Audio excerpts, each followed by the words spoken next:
तो आजकल सबसे ज़्यादा कॉमन जिसकी बहुत ज़्यादा चर्चा है वो क्या है? माइक्रोबायोम। माइक्रोबायोम हमारे शरीर के अंदर हेल्पफुल बैक्टीरिया, वायरस, फंगाई और यीस्ट, इको फ्रेंडली,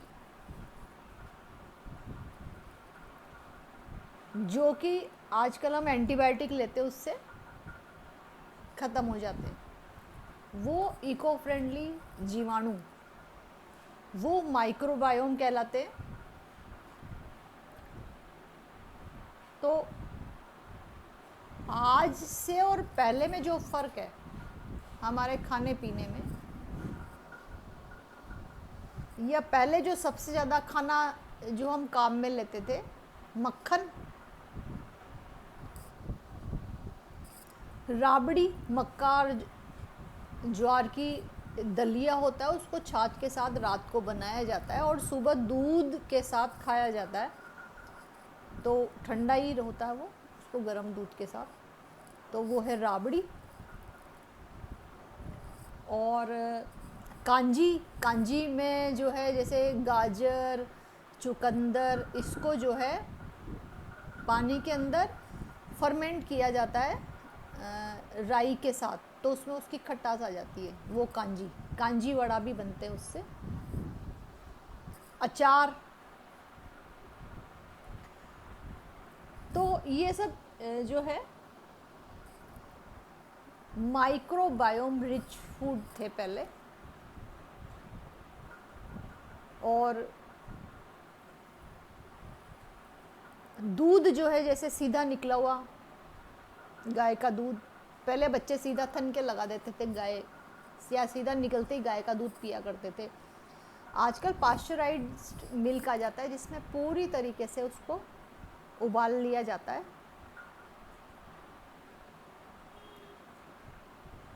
तो इस तरीके से हमारे शरीर के जो है सारे इको फ्रेंडली जीवाणु ख़त्म हो चुके हैं, क्योंकि हम एंटीबायोटिक ले कई बार तो एक उसको मतलब रूटीन में लेते हैं। जैसे खांसी हुई तो बिना डॉक्टर के पूछे हुए एंटीबायोटिक ले ली, जुकाम हुआ तो बिना डॉक्टर से पूछे हुए एंटीबायोटिक ले ली। तो ये बहुत ज़्यादा चलन हो गया अपने आप मेडिसिन लेने का। तो इससे हमारे शरीर के जो इको फ्रेंडली जीवाणु हैं वो सारे ख़त्म हो गए। तो ये जो इको फ्रेंडली जीवाणु हैं,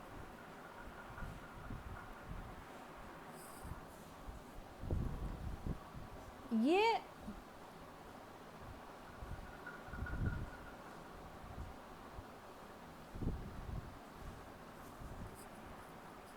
ऐसा कहा जाता है, ये चल रहा है, मतलब ट्रीटमेंट चल रहा है कि जो ट्यूमर्स जिनके हो रहे हैं, कैंसर जिनके हो रहे हैं, या जो भी बीमारियां उनको हैं, इनको माइक्रोबायोम रिच फूड देके और देखा जा रहा है कि ये कितनी जल्दी ठीक हो रहे हैं पेशेंट्स। और ट्रेमेंडस इसमें इम्प्रूवमेंट आ रहा है। तो इसका क्या कारण है, क्यों आ रहा है?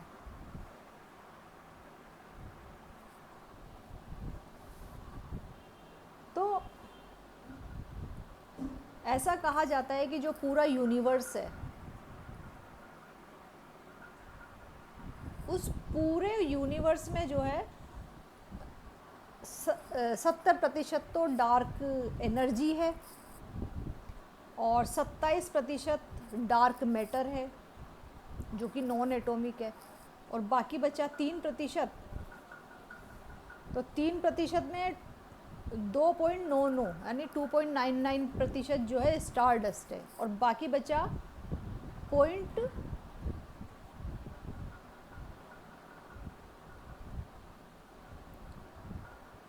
0.0111 ऐसे कुछ परसेंट बचा है, वो है स्थूल तत्व। तथा ब्रह्मांड यथा पिंडे। तो हमारे शरीर के अंदर भी उसी तरीके से स्थूल तत्व है, बाकी सारा शून्य है, शून्य।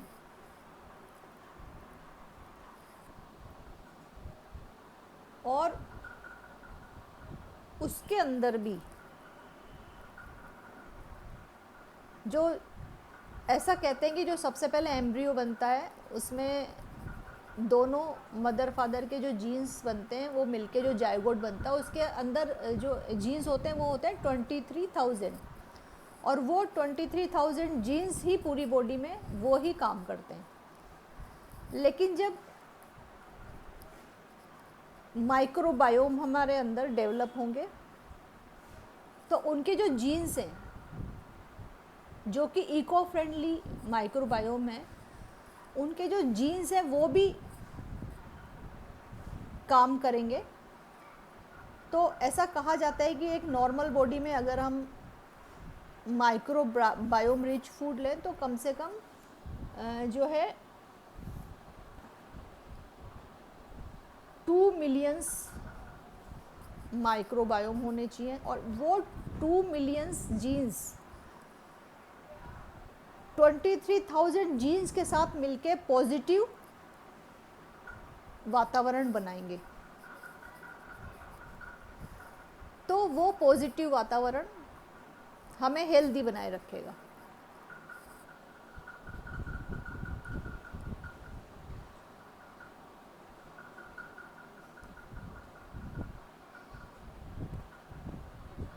तो और जो ये हमारी माँ है, धरती माँ,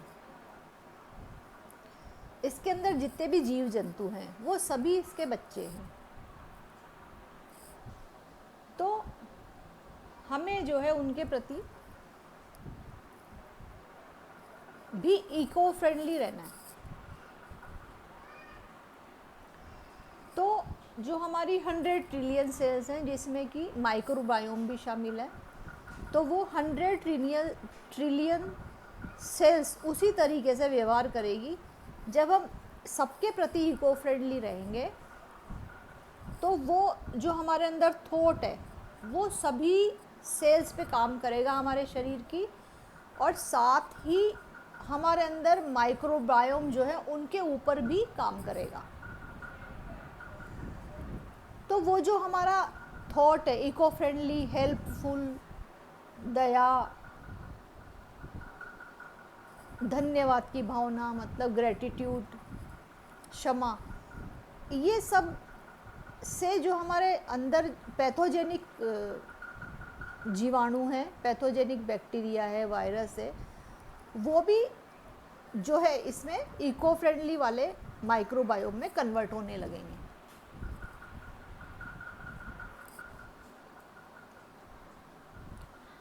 तो अगर हम मारने की भावना रखेंगे सबको, तो वो जो थॉट है हमारे अंदर वो हमें ही एक दिन मार देगा।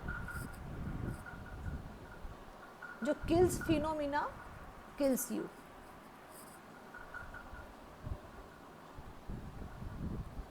तो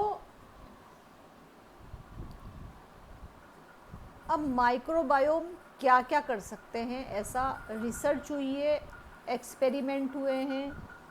तो अगर आपके हेयर ग्रोथ नहीं हो रही, माइक्रोबायोम हेयर ग्रोथ कर सकते हैं। Microbiome wrinkle free skin microbiome से हो सकती है। और microbiome can heal any infection और cancer. Microbiome boost immune system, it cures auto immune diseases, और इस तरीके से हम डिजीज फ्री लाइफ जी सकते हैं।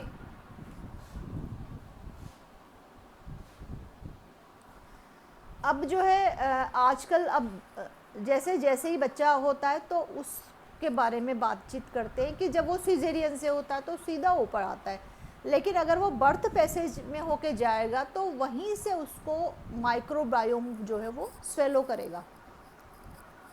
और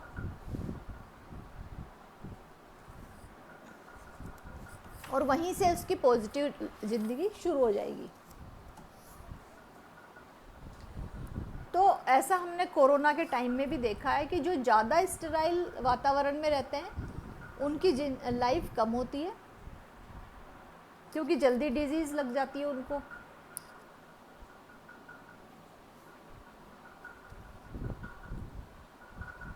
तो ये जो माइक्रोबायोम का ट्रीटमेंट करते हैं ना, इनका सुना है कि ये मिट्टी से नहलाते हैं, मिट्टी से पूरा शरीर को कवर करेंगे, मिट्टी की थेरेपी देंगे, नेचुरोपैथी में भी दी जाती है। तो हमारी जो पृथ्वी माँ है, मिट्टी है, इसके करीब रहने का उन्होंने हिदायत दी है, जो माइक्रोबायोम से आजकल बीमारियों को ठीक कर रहे हैं।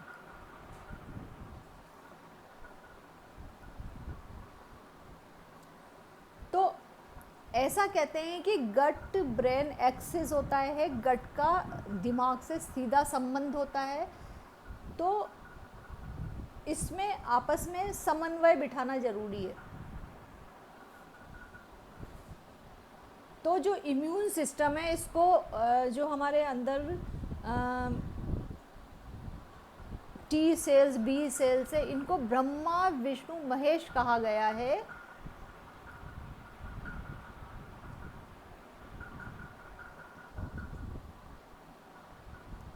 और इम्यून सिस्टम के जो ये जो आपस में इनका समन्वय है, ये टूटने से ऑटोइम्यून डिजीज़ हो रही है और उससे कैंसर हो रहा है। तो जब हम हमारा इम्यून सिस्टम इंक्रीज़ करेंगे तो ये कहलाएगा इम्यून आईक्यू। अब जैसे देखा गया है कि HIV, अब HIV मतलब ह्यूमन इम्यूनो डेफिशिएंसी वायरस, इसमें डेथ काहे से होती है? इन्फेक्शन से होगी या फिर कैंसर से होगी। अच्छा, आजकल एक नया सिस्टम है, ग्लिम्फेटिक सिस्टम, ग्लिम्फेटिक। तो ग्लिम्फेटिक का मतलब गट प्लस लिम्फेटिक सिस्टम।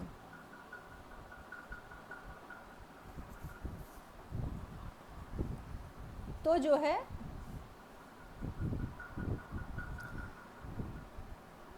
हमारे जो इम्यून सिस्टम है, इसमें टी और बी सेल्स क्या काम करती हैं कि जब भी चोट लगती है तो सबसे पहले तो टी सेल्स दौड़ के आती हैं और वो पूरा जो है डेड सेल्स को ख़त्म करेंगी, हीलिंग होगी। और बी सेल्स आएंगी 96 घंटे बाद।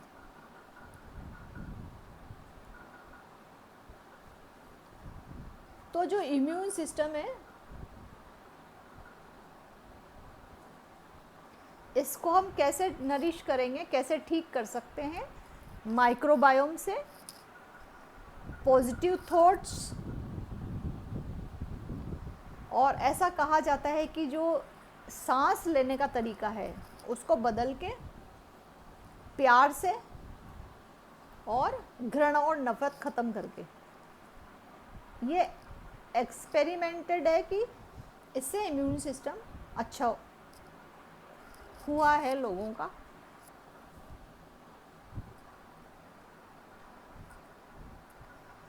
तो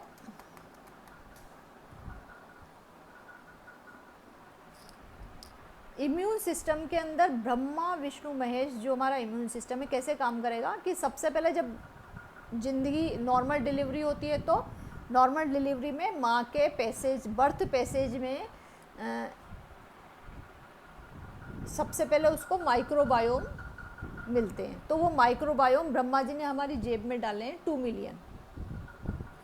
उसके बाद विष्णु जो हमारी पालना करते हैं, और महेश जो कि हमारे शरीर की कोशिकाओं को खाते हैं।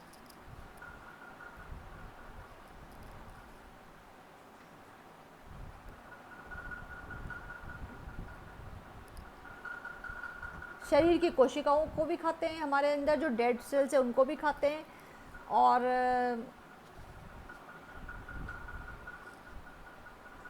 कैंसर सेल्स हैं। तो जब हमारा ब्रह्मा विष्णु महेश का सिस्टम बिगड़ जाता है तो कैंसर सेल्स बढ़ जाएंगे, और ये कैंसर सेल्स जो है हमारे शरीर की कोशिकाओं को, नॉर्मल कोशिकाओं को ख़त्म करना शुरू कर देते हैं। तो ये महेश का सिस्टम बिगड़ गया, ब्रह्मा विष्णु महेश का।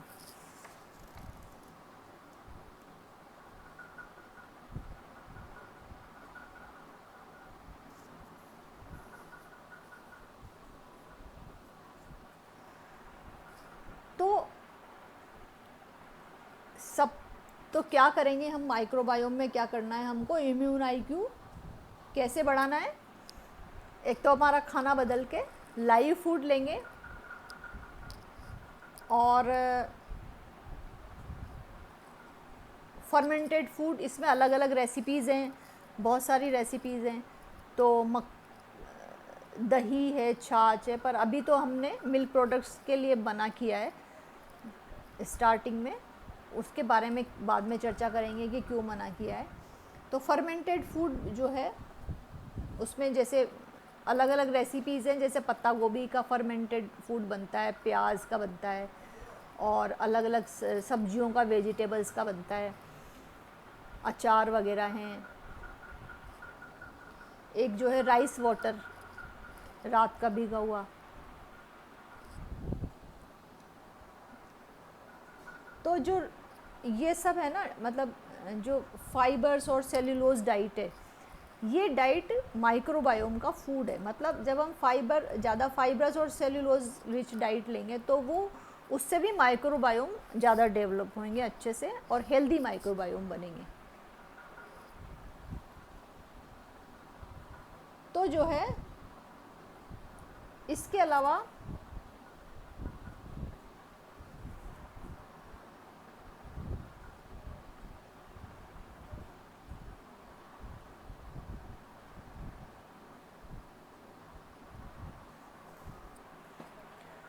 और माइक्रोबायोम को कैसे हेल्दी बना सकते हैं हम, एसिडिक जो ज़्यादा हम आजकल ये चीज़ें खाते हैं, जैसे कि हर चीज़ एसिडिक आ रही है। अदरक को एसिड से, सब्जियों को एसिड से धो के क्लीन करते हैं, और ऑयल को एसिड से रिफाइंड बनाते हैं, और ज़्यादा एंगर वगैरह से भी एसिड सिक्रेट होता है, थॉट से एसिड सिक्रेट होता है, और नॉन वेज फूड से एसिड सिक्रेट होता है।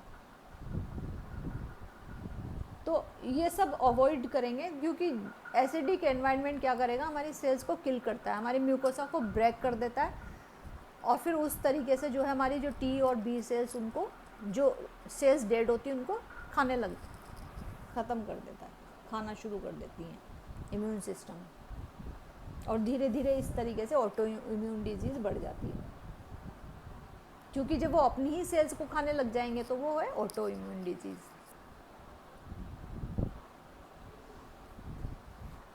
तो अब जो है माइक्रोबायोम अच्छे से पनपे, तो उनके लिए उसका वातावरण देना ज़रूरी है। जैसे कि हम किसी बीज को उगाते हैं तो मिट्टी अच्छी होनी ज़रूरी है, उसके अंदर खाद और पानी अच्छा होना ज़रूरी है, तब वो बीज अच्छे से पेड़ बनेगा। उसी तरीके से हमारे शरीर के अंदर 5 इंद्रियां हैं, उनको अच्छे से हेल्दी रखना, यम, नियम, आसन, प्राणायाम, प्रत्याहार, धारणा, ध्यान, समाधि, इनसे हम अच्छे से नरिश कर सकते हैं उसको।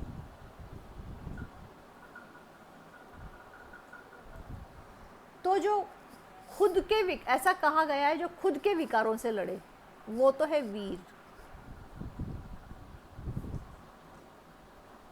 जो खुद के विकारों से लड़े, दूसरों के विकारों से लड़े, वो तो है महावीर, और जो खुद के विकारों से लड़े वो है महावीर।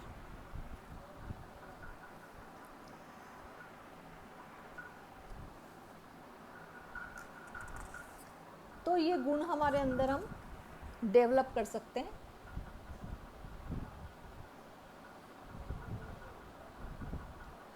अब जो है हमने ग्रीन जूस के बारे में देखा ही है पहले, और क्लोरोफिल रिच फूड है। और इसके अलावा जो है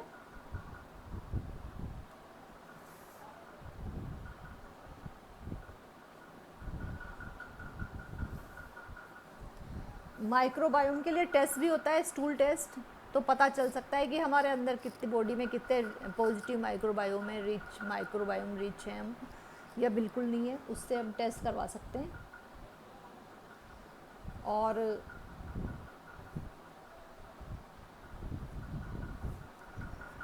तो माइक्रोबायोम तो बहुत बड़ा सब्जेक्ट आजकल बन गया है, इतना सा डिस्कशन से तो काम नहीं चलेगा, लेकिन इसके लिए बहुत अच्छे से, मतलब रेसिपीज़ भी सीखनी पड़ेगी, तो वो लोग आप अपने आप सीख सकते हैं, या अलग से इसका सेशन लेंगे माइक्रोबायोम के ऊपर। अब है सॉलिड फूड। अब सॉलिड में क्या लेना है? सॉलिड में हमारी डाइट के अंदर जो लास्ट में आता है सॉलिड फूड, उसके अंदर 70 से 80% रॉ फूड होना चाहिए। ऐसा तो चौहान साहब का जो मैंने ट्रीटमेंट फॉलो किया था तो वो बोलते हैं, जबकि कुछ और संस्थाएं हैं जो कि नेचुरोपैथी से ट्रीटमेंट कर रही हैं, उसमें एक डॉक्टर न्यूरोसर्जन है डॉक्टर अवधेश पांडे जी, वो ये कहते हैं कि कम से कम 50% खाना हमारा रॉ फूड होना चाहिए। और इसके अलावा जब हम लंच और डिनर दोनों अगर ले रहे हैं तो शुरू में प्लेट 1 सलाद और प्लेट 2 जो है सॉलिड फूड पका हुआ, वो सिर्फ ये मान के चलेंगे कि हम हमारे टेस्ट का जो सेटिस्फेक्शन है उसको उसके लिए खा रहे हैं। उसमें हमें सब्जी ज़्यादा लेनी है, जैसे एक चपाती लेंगे तो 2 कटोरी सब्जी लेनी ज़रूरी है। और प्रोटीन्स के बारे में, अब सॉलिड फूड के अंदर प्रोटीन्स, तो प्रोटीन्स जो है सबसे ज़्यादा ज़रूरी होते हैं ग्रोइंग एज में, और टॉडलर्स और जुवेनाइल। और इसके अलावा जो मतलब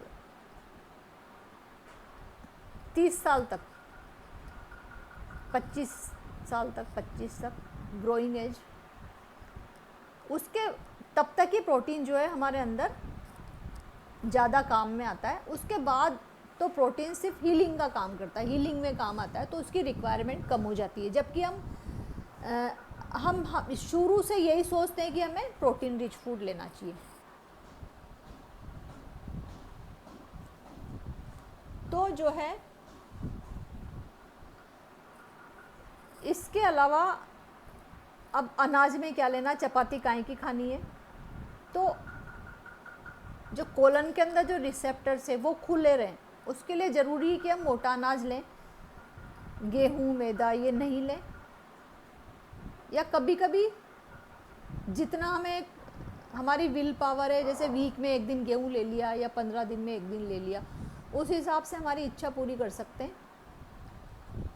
तो हमारे कोलन के अंदर जो रिसेप्टर्स हैं वो, उसको हमें खुला रखना है। एक जो है, जब हम गेहूँ या मैदा ज़्यादा खाते हैं तो जल्दी पच जाता है, इसके लिए हमारी जो इंटेस्टाइन है उनको कम मेहनत करनी पड़ती है, तो उसकी वजह से धीरे धीरे जो हमारी इंटेस्टाइनल वॉल है वो पतली हो चुकी है ना। अगर हम लगातार मोटा अनाज खाते हैं, सलाद और जो है फल पे रहते हैं, तो फिर वो वापस से जो है मस्कुलर हो जाएगी और ज़्यादा सारे रिसेप्टर्स खुल जाएंगे। तो सारे रिसेप्टर्स खुलने से क्या होगा कि वो जो खाना, उनमें सेंस रहता है कि हमें किस जो है तत्व की ज़रूरत है, कौन से विटामिन की हमारे शरीर के अंदर ज़रूरत है, कौन से एलिमेंट की ज़रूरत है, तो वो सब उसी हिसाब से चुन चुन के वो रिसेप्टर्स जो हैं अंदर एब्जॉर्प्शन होगा। इसके अलावा अगर जैसे कोई मोटा है इंसान, वज़न नॉर्मल है या ठीक ठाक है या थोड़ा ज़्यादा है, तो वो फैट कम एब्जॉर्ब करेगा, और पतला है तो उसके अकॉर्डिंग तो वो बैलेंस बनाए रखता है। तो इसलिए हमें जो है वैसे तो हमने फूड की जो ग्रेड रखी है, इसको अनाज को लास्ट आखिरी में लिया है, लेकिन फिर भी अगर लें तो मोटा अनाज ही लेना है।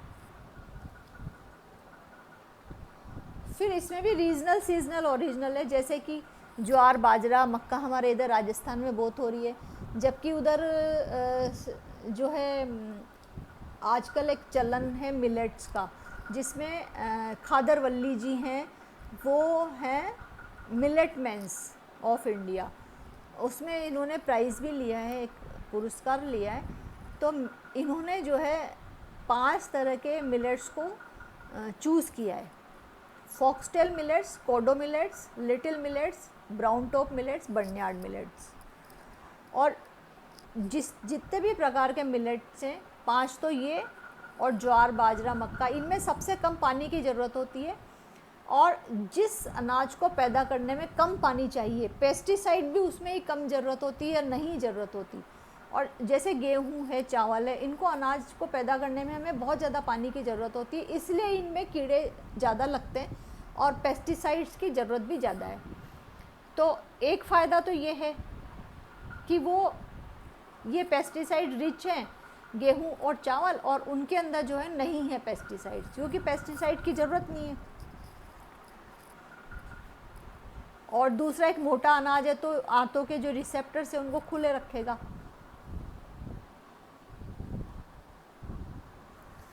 अब इसके अंदर जो है फर्मेंट करके भी इनको मिलेट्स को लिया जाता है। पहले सोखना होता है 6 घंटे, फिर इनको पकाना होता है, फिर रात भर का फर्मेंट किया हुआ अगले दिन लेते हैं। तो उससे क्या होगा, B12 की भी कमी नहीं होगी, और इनके जो फाइबर्स हैं वो भी सॉक्ड हो जाते हैं, तो उनके अंदर एंजाइम्स वगैरह एक्टिवेट हो जाते हैं, और इनका फाइबर्स जो है जो माइक्रो फाइबर है वो सॉक्ड हो जाता है, तो वो ज़्यादा बेनिफिट करेगा।